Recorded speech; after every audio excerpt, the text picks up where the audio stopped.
Crypto Army, what up? DeFi Army, what up? It's your boy J-Rod. We back at it again. In today's freestyle, we're going to talk about what next. What next? You know, this morning I was talking to my wife, and we were just talking about how for some people in the popular class or in the rich class or just at the top of some socioeconomic structure, those at the top, when it's a corrupt or unjust socioeconomic structure, then the person at the top experiences greatness and euphoria and just amazing favor, while the people at the bottom of that social structure or economic structure, social structure or economic structure, feel the most pain. And on my DeFi journey, and at the Right Mindset Show, again, we talk about how to buy, not what to buy. We getting our mind right over here. If we know how to buy, we'll know what to buy. So that's what I'm chronicling on my journey, is how I'm buying. Not just what I'm buying, what I'm buying. You know, gotta flex. You know, I'm doing a little pimping. I went ahead and traded in my my current watch for a new one. You know what I mean?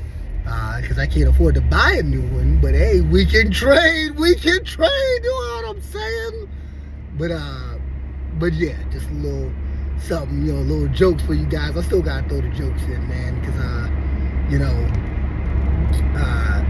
we're gonna get through it. So back to what I was saying. So for those at the top, whether it's in a social structure like high school, middle school, you know, college, you know, partying with your friends, whatever it is, being at the top, receiving that favor, somebody at the bottom has to go through, you know, almost feeling cursed. So while someone at the top feels blessed, those at the bottom of an unjust social structure feel cursed. And a part of my DeFi journey, or are made to feel cursed. While those at the top are made to feel blessed, those at the bottom are made to feel cursed. And so, as I go on my DeFi journey, one of the things, you know, like what's next, understand your motivation. And again, I'm gonna sound like, you know, the gurus, but really know your why. And for me, my why, my motivation is at a young age, early on in my career, relatively young, early on in my career, something about the work structure, it just never sat well with me. My brother is an executive, you know, very well off. And, you know, he got me into one of his companies. And I just remember, you know, because he was at the top. And I started off, starting off young buck. I started off at the bottom, right? Sorry, at the bottom, now we're here. I started at the bottom. And so I just remember, you know, this was, you know, we had to sell our tails off to get into a raffle to get tickets to the local college game. We had to sell our butts off just to get a chance to get in a raffle to get tickets to the local college game. Meanwhile, at the top, he didn't have to sell nothing. Now again, mind you, he works, you know, he grinds. I mean, he's at the top. I mean, he does, you know, his job is very important. But all he had to do was write his name down to get into the box. The team owned, the company owned a box at one of the local NFL teams. So all he had to do was write his name down and make sure he was just, you know, first come, first served, write his name down on the list, and he could go to an NFL game in the suite in the box. He didn't have to win no contest. He didn't have to compete. He have to do nothing. Now we can get philosophical and say, well, he competed to get there. Okay, great, cool, you there. But my point is, he's just, hey, you're a part of a thriving company, so you thrive. That's how it is at the top. You're part of a thriving company. We're thriving, so you thrive. And then at the bottom, because spoiler alert, the corporate structure is an unjust structure. Call me what you want to call me. When top guys in some companies are making $2 million a year, and the floor is getting 10 an hour, 25,000 a year, and the executives getting $2 million a year, getting paid so much that they can't really put it on the books as a salary. They got to give them stock options. They got to give them like a $200,000 in their pay, in salary, and then $1.8 million in stock options. Come on, man. Like what? So, yeah, corporations, in my opinion, are unjust structures. And I just saw this injustice even back then. And I want to be like my brother. My brother,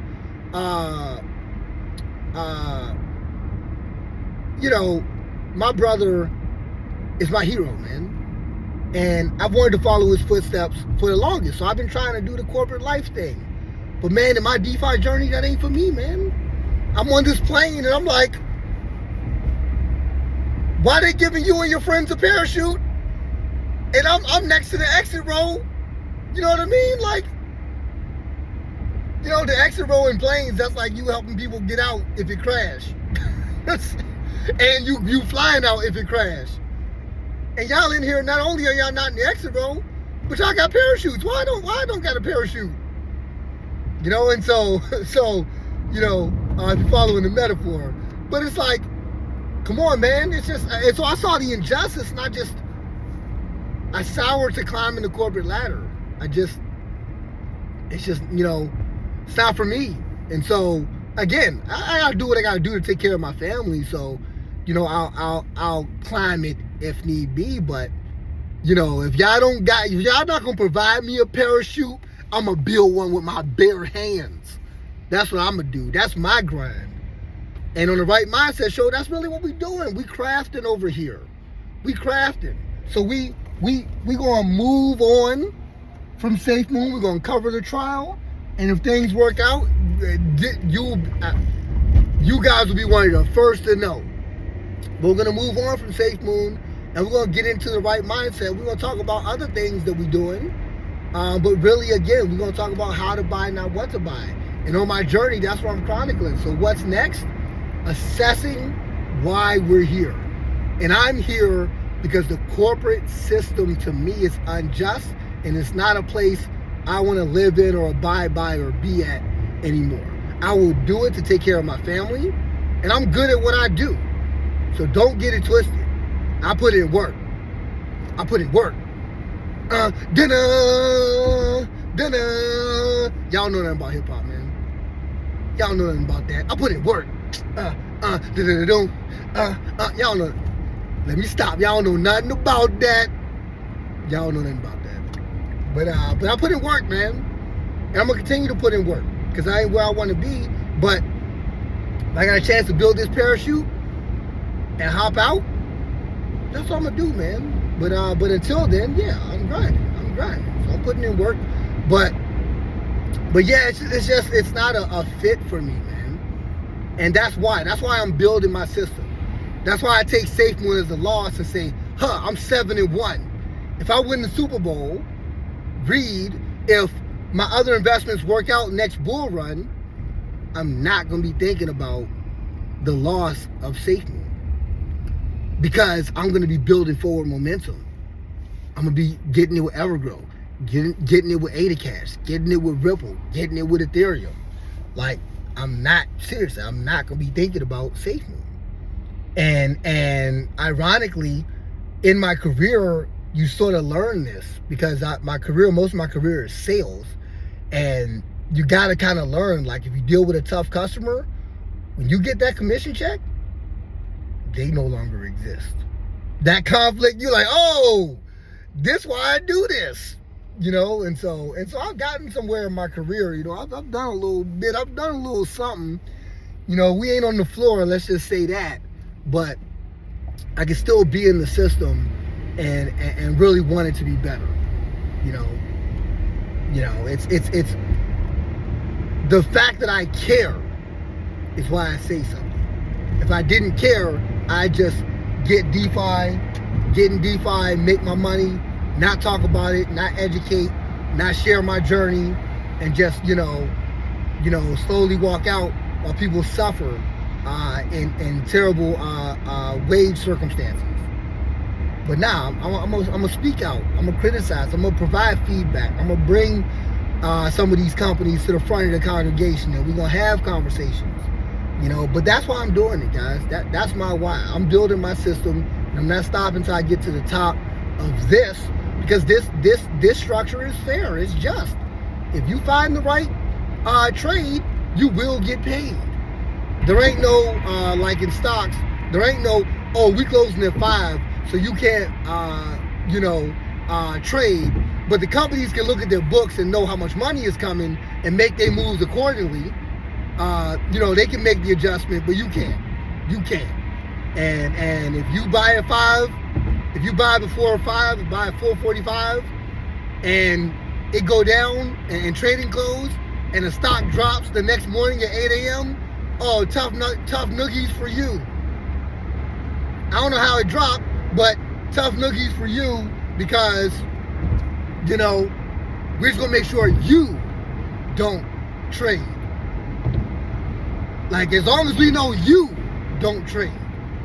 If the companies, with the power, wanna make adjustments and sort of take out some money because they know they got money coming in pending, okay, but you don't trade. Because let me tell y'all about my why, right? Part of my stock journey. Why I'm not big on stocks. One, it's slow money. Crypto's way faster. Trust me, people that are in stocks want to get into Bitcoin. Like I said in my previous video, they want to get in Bitcoin, but they feel they can't right now because they also want their money insured, right? So don't get it twisted. They want 30% a year. They're not happy with 5% a year. They want 1,000% in a bull run. They're not happy with 20% in a bull run. Trust me. So my stock journey, one of the things I did with stocks, I'm in a state that's behind East Coast time, let's say that. And I made a trade that was before 5 o'clock East Coast time. I mean, before 5 o'clock my time, but past 5 o'clock East Coast time. I made the trade, right? And I got it through because I knew some shenanigans was gonna happen. It was one of the AMC trades, one of those trades where like a meme stock, right? And so I got in and got out, made like 300%. I said, I'm good. Boom, out. But I almost missed it, and they let my trade go through. Not only did it drop 60% the next morning at 8 a.m., how, right? So I got my money. Not only did it drop, so I was like, woof, survived that bullet. Not only did it drop, but my broker, the firm, not my finance, not like my financial advisor, but my brokerage firm that I trade with, reached out to me and said, to do that again and we're suspending your account. They said, you traded after hours and it went through, you do that again and we're suspending your account. What am I, 12? You know what I mean? Nah. I can trade crypto 2 a.m. If I make 20 grand and it's 2 a.m., give me my money, run my check. There ain't no reason, no questions to ask. I need my money now. Suspend me for taking out my money. Where is that done at? So again, what's next, guys? Figure out your why. At the Right Mindset Show, as I detail my crypto journey, I'm explaining my why, guys. That's my why. I'm sick of the injustice. There's scammers in crypto, but you know what? I can spot them and dot them. Spot them and dot them and hot them. You know what I'm saying? Hot means shoot him. I spot him and dot him and hot him. Hot him up. Yep. You know what I mean? And not, before y'all mischaracterize my position, because y'all love to do that, not literally shoot. I mean, I can take advantage of the trade, get in and out, or duck the trade and not even get in. That's what I mean by shoot. I mean shoot, not actually shoot. You know what I mean? Even though we shooting. You know what I mean?